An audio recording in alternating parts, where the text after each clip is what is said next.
Assalamu alaikum, brothers and sisters. I hope you are well.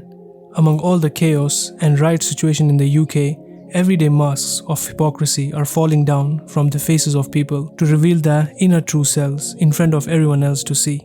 Now again, a well-known British MP has stated something on national television that showed how much he despises the religion Islam and how his heart yearns to see Muslims get tortured and brutalized.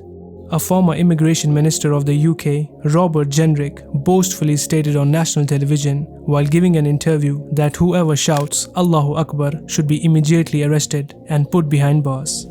Well, I have been very critical of the police in the past, particularly around the attitude of some police forces to the protests that we saw since October the 7th.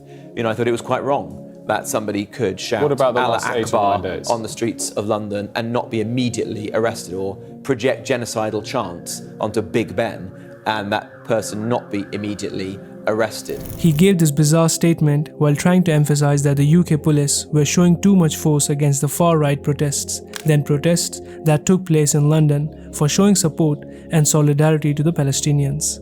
And while trying to make his statement more reasonable, he stated that during those pro-Palestinian protests, the police should have arrested those who were shouting phrases such as Allahu Akbar because, according to him, such statements incite violence. To this statement of this Islamophobic person, we would first of all like to say one thing, and that is Allahu Akbar and Allahu Akbar 1,000 times more. This statement made by Robert made him reveal his deep-rooted hatred for Islam.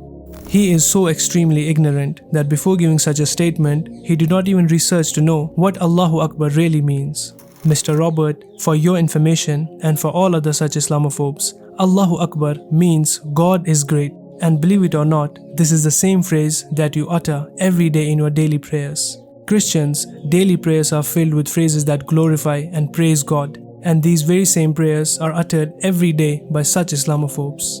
But then they don't feel any extremist sentiments.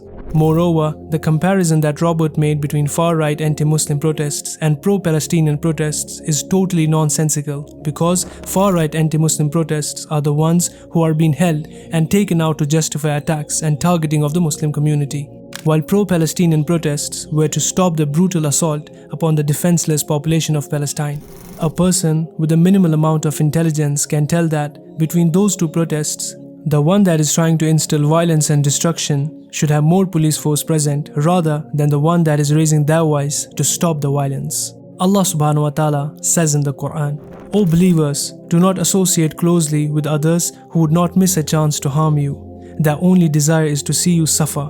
Their prejudice has become evident from what they say, and what their hearts hide is far worse. We have made our revelations clear to you if you only understood." Nevertheless, it is so clear now why these so-called educated personalities only pretend they want peace and harmony in their neighborhood, but in reality, they want violence against the minority population, more specifically the Muslim population. May Allah subhanahu wa ta'ala safeguard our Muslim brothers and sisters in the UK. Ameen. That's it for today, brothers and sisters. I hope you liked the video. Let us know your thoughts in the comment section below. We would love to hear from you. Hit the thumbs up button, subscribe to the channel, turn on the notification bell, share this video with your family and friends. Until next time, Assalamu alaikum.